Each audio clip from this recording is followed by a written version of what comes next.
Hello everyone. So let's start. So today we are here with one short revision, important tips and formulae for boards. And for which unit? Financial maths, जिसका maximum coverage है जैसा आप सबको पता है और maximum marks भी हैं. So it is for 15 marks in your boards, right? तो स्टूडेंट्स को बहुत प्रॉब्लम होती है कि इसमें स्कोर कैसे करें. हमारे पास इतने सारे चीज़ें हैं रिमेंबर करने के लिए. So let's start with important tips. जो टिप्स है हमारे पास वो सबसे ज़्यादा क्या है कि आपको फॉर्मूले तो याद करने ही पड़ेंगे, इसलिए हम आपको पूरा लिस्ट देंगे सारे फॉर्मूले का और बहुत इजीली आप रिमेंबर कर सकते हैं. अभी आपके पास बहुत सारे डेज हैं. अगर आप याद करना शुरू करें तो आप हार्डली 2-3 डेज में सब लर्न कर लेंगे. बस एक टिप फॉलो करिए. Every day write it down once और ट्वाइस. एवरी डे एक या दो बार सारे फॉर्मूले लिखिए, वंस और twice, that's it, and you will be able to learn all these formulae in 3-4 days. That's it. Second tip that we can take, we have to write given to find solution for every question that you are attempting for financial maths except MCQs. Right given मतलब क्या क्या values आपको given है वो आप given में लिखिए, initialise करिए.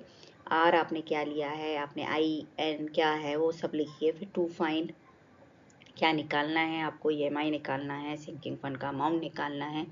सो व्हाट इज देयर. सो उसके बाद सॉल्यूशन स्टार्ट करिए.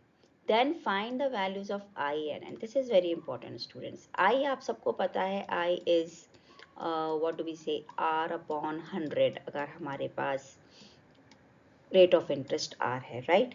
सो आर अपॉन 200 सेमी एनुअली है, R upon 400 quarterly. So this is what we do. तो हमें वो आर का वैल्यू गिवन होता है 8%, 10%. तो हमें ये आई का वैल्यू कैलकुलेट करके पहले शो करना है.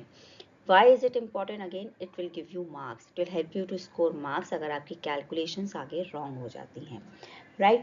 Same goes for n, number of years, number of months, जो भी निकालना है. सपोज आप EMI का क्वेश्चन कर रहे हैं और आपको 20 साल के लिए इंस्टॉलमेंट देनी है. सो 20 into 12 को कैलकुलेट करके उनको दिखाइए, आपको मार्क्स मिलेंगे for sure. Okay, so show all this in the solution. Then substitute the values. Next step आपके पास आएगा, सारी वैल्यूज जो आपने निकाली हैं जो गिवन है वो फॉर्मूले में रख दीजिए. अब आपको क्या करना है, अब आपको वो वैल्यूज भी रखनी है जो गिवन है, जैसे 1.06 raise to 12, 1.06 raise to 120. Okay, so आपको उन वैल्यूज को बिल्कुल भी अप्रॉक्स नहीं करना है. सपोज आपको वैल्यू दी गई है 3.11137. ओके, 5 प्लेसेस तक दिया गया है. आप इसको राउंड ऑफ नहीं करेंगे. Do not reduce the number of decimal digits also. ये नहीं कि हमें 5 प्लेसेस दिया गया है तो हम सिर्फ ये 2 कट कर दें. No, strict no. 3.11137 यही यूज होगा, तभी आपका आंसर की से मैच होगा और तभी आपके मार्क्स सबसे कम कटेंगे. अब आपने जब ये सब सब्स्टिट्यूट कर दिया, सिंप्लीफाई करिए, रिड्यूस करिए, जितना कर सकते हैं सब फ्रैक्शंस में करिए. सिर्फ लास्ट स्टेप पे आपको डेसिमल लेना है और अपना फाइनल आंसर देना है. अगर आप सिर्फ 8th स्टेप को मिस कर देते हैं कि मैम बहुत बड़ा कैलकुलेशंस था हम नहीं कर पाए, स्टूडेंट्स बिलीव मी, अगर क्वेश्चन 5 मार्क का है तो आपको 4 मार्क्स पूरे मिलेंगे अगर आपने ये सारे टिप्स को फॉलो किया है 1 to 7. Hardly 1 mark will go और हाफ मार्क विल गो अगर 3 मार्क का क्वेश्चन है. फाइनेंशियल मैथ्स में स्कोर करना इसलिए बहुत आसान होता है क्योंकि फॉर्मूला बेस्ड है सब कुछ. गिवन वैल्यूज को डालिए, इतना डरिए मत, पूरा क्वेश्चन छोड़ेंगे तो आपका लॉस है. So please take care of that कि आपको सारे टिप्स फॉलो करने हैं एंड डेफिनेटली बिलीव मी, आपको जो डर लग रहा है वो सब आपका चला जाएगा फाइनेंशियल मैथ्स से. So please follow them blindly, all the tips which I have given you if you want to score 15 on 15 in financial maths. It will be the easiest unit for you. जो आपको डर लगता है वो आपका सबसे easy बन जाएगा. Now let's come to formulae. Now the first topic is perpetuity, which is a perfect topic for 1 or 2 marks. 1 और 2 marks के लिए perfect है, MCQ में आता है या 2 marker में आता है. So P is R upon I, तो ये initials आप वहाँ पे लिखिए. Present value for P, R is the amount payable at the end of each period, I is rate per period. So that is what I was saying. R upon 100 लेना है, R upon 400 लेना है, 200 लेना है, तो वो value आई का आप कैलकुलेट करिए। अगर बिगनिंग होता है तो फॉर्मूला क्या है हमारे पास, R plus R upon I. और ग्रोइंग परपेचुइटी है अगर हमारे पास, सो पीरियोडिक पेमेंट्स आप कर रहे हैं, सो किस रेट पे ग्रोथ हो रहा है, वो जी है। So formula is R upon I minus G. बहुत सिंपल फॉर्मूले हैं परपेचुइटी के। Now let's come to the next. Now this is rate of return, nominal rate of return and rate of interest. तो ये काफ़ी time बहुत ही confusion रहता है कि शेयर्स पूरा dividend, shares is deleted.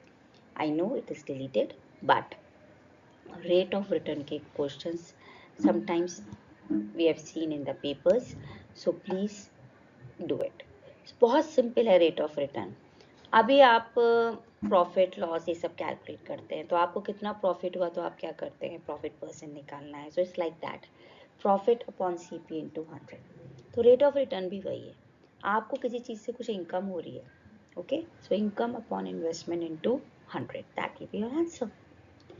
So current value of investment minus cost of investment, आपकी अभी कितनी वैल्यू है और आपने लगाया कितना, उन दोनों का difference, that is your profit only. Loss भी हो सकता है तो लॉस परसेंट आ जाएगा। सो रेट ऑफ रिटर्न कोई नया टॉपिक नहीं है, it's a very simple topic, that is why you might get the questions on this, and we have seen it in sample papers also. So rate of return, nominal rate, rate of interest, सबका एक ही formula है, okay?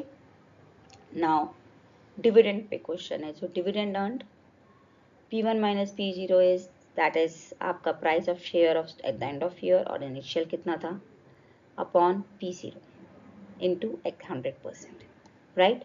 आप अलग अलग भी calculate कर सकते हैं, डिविडेंड का आप अलग कैलकुलेट कर लीजिए, और आपने जो स्टॉक्स का डिफरेंस है प्राइस वैल्यू वो अलग कर लीजिए, और फिर उनको ऐड कर दीजिए, वो भी आपको करेक्ट आंसर देगा। एनुअल डिविडेंड अर्न निकालना है तो number of shares into rate of dividend into face value, this is the formula for dividend.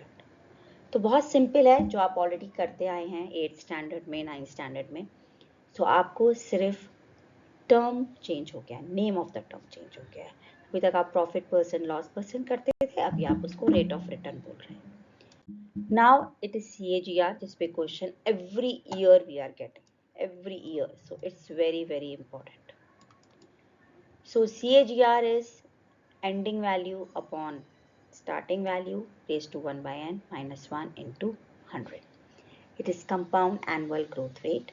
It is simply the rate of interest that you are calculating when it is compounding. Okay. So n is number of investment periods. जैसे यहाँ पे हम ये given लिखते हैं ना students, वैसे ही आप एग्जाम में लिखिए, फॉर्मूला लिखिए, given लिखिए, and then start your question. Effective rate of return पे भी, this is again important, every year we are getting question on this also. So effective rate of return is 1 plus R upon M into 100 raised to M minus 1 into 100. M is time, quarterly, monthly, कैसे ले रहे हैं आप। R is nominal rate of return. ये दोनों topics बहुत important है, and इनके क्वेश्चंस अगर हम बोले तो 2 मार्क, 1 मार्क, 3 मार्क में भी आते हैं। So please do it for sure. बहुत सिंपल फॉर्मूले हैं। Now this is depreciation. Depreciation again it's important. Straight line method, again this topic is coming every year. Board क्या कर रहा है students, they are trying to cover up all the topics in exam, इसलिए हम आपको हर topic के लिए बोल रहे हैं ये आता है, ये आता है, तो आप बोलेंगे किस में से नहीं आता है, सब में से आता है, बट किसी में से कई बार 1 मार्क का आता है, कभी 2, कभी 3, कभी 4, कभी 5। Okay, so straight line method में annual depreciation is D, original cost of the asset is C, S is the scrap value, and M is the useful life. So C minus S upon N. Depreciation rate अगर हमें निकालना है, so depreciated value, suppose 1 lakh की चीज़ अभी 80,000 में हो गई है, okay, so that's your depreciated value. So present value and into 1 minus R upon 100 raised to N. Correct, this is for rate of depreciation. Clear? Now, sinking fund. This is the topic which mostly comes for 3 mark, 5 mark. And case study तो always we can make on any topic. So 3 mark, 5 mark, 4 mark के लिए it's important. So sinking fund, emergency fund भी बोलते हैं इसको हम. So it is the fund that is accumulated for the purpose of paying off of financial obligation at some future designated date. आपको अपने लिए रिटायरमेंट के लिए करना है, आपको चिल्ड्रन एजुकेशन के लिए करना है, मैरिज के लिए करना है, सो आप कलेक्ट करते जाते हैं and then you create a lump sum amount. So periodic payments आप कर रहे हैं, so R is that periodic payments, I is again R upon 100, R upon 200 depending on semi-annually and all. So N is the time period, and again R 1 plus I raised to N minus 1 upon I. So that is for sinking fund. Sinking fund में एक चीज़ और ध्यान रखनी है students की, sometimes they give you the value for 1 plus I raise to minus N. अब क्या करेंगे अगर ये वैल्यू दी गई, अब इस फॉर्मूले में आप इसको कैसे यूज़ करेंगे? ओके, तो आप ये कर सकते हैं कि जो वैल्यू दी गई है आप उसका रेसिप्रोकल यूज़ करिए, एक तरीका ये है आपके पास, या फिर एक तरीका ये है कि you convert this formula. I am giving you the formula कि क्या बनता है for that case. So 1 minus 1 plus I raise to minus N.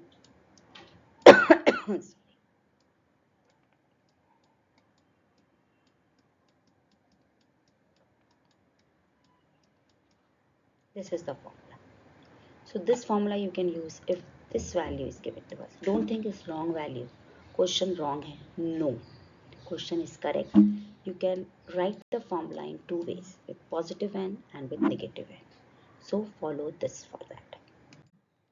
Now EMI, again this is the question for 4 mark or 5 mark. पूरा case study भी आता है और 5 marker भी आता है इस पे. Two methods are there, flat rate and reducing balance. EMI stands for equated monthly installments. तो आप every month you are paying. Okay, so flat rate में सिंपल इंटरेस्ट आपका कैलकुलेट हो रहा है, तो उसका फॉर्मूला है I is P into R into T upon 100. E M I is P plus I upon N. Please initialize the variables. Remember the important thing for E M I is R upon 1200. ये बिल्कुल tip पे रखिए. Okay, both the methods, whether it's reducing balance or flat rate. अगर reducing balance है, again here two formula I have given, just as in the case of sinking fund, one with positive value of n and the other with negative value of n. तो कौन सा कब use करना है, that will depend on क्या value आपको देना. Total interest paid होता है n into r minus p. r is your EMI, so number of EMIs into time period of course minus the आपका initial principal कितना था. Okay, so these are the initials that we have to use. Now amortization process का formula, there is only one additional formula for amortization. Please do it on a safer note. Principal outstanding at the beginning of KF period. Suppose आपने 10 साल के लिए loan लिया और आपको 120 installments देनी है, बट आपसे पूछा गया 40th राइट 40th पीरियड पे कितना principal outstanding. So that is केथ. ओके, आप कहीं बीच में से पूछ रहे हो, then how will you use? So this is the formula that you can use. A is equal to R 1 minus 1 plus I raised to n minus k plus 1 upon I. Again total interest paid already I have told you, so it's same. So this is just one additional formula and it's very easy to remember.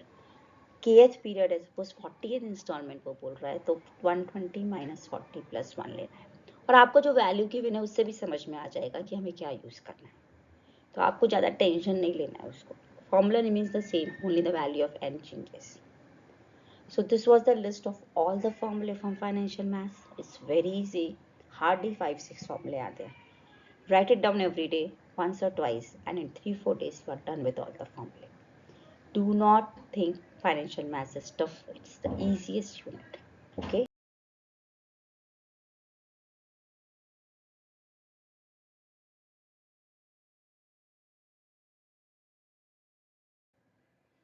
All the best for your exams. Thank you everyone. Score 15 on 15 in the financial unit. Okay, so do like, share and subscribe. Thank you.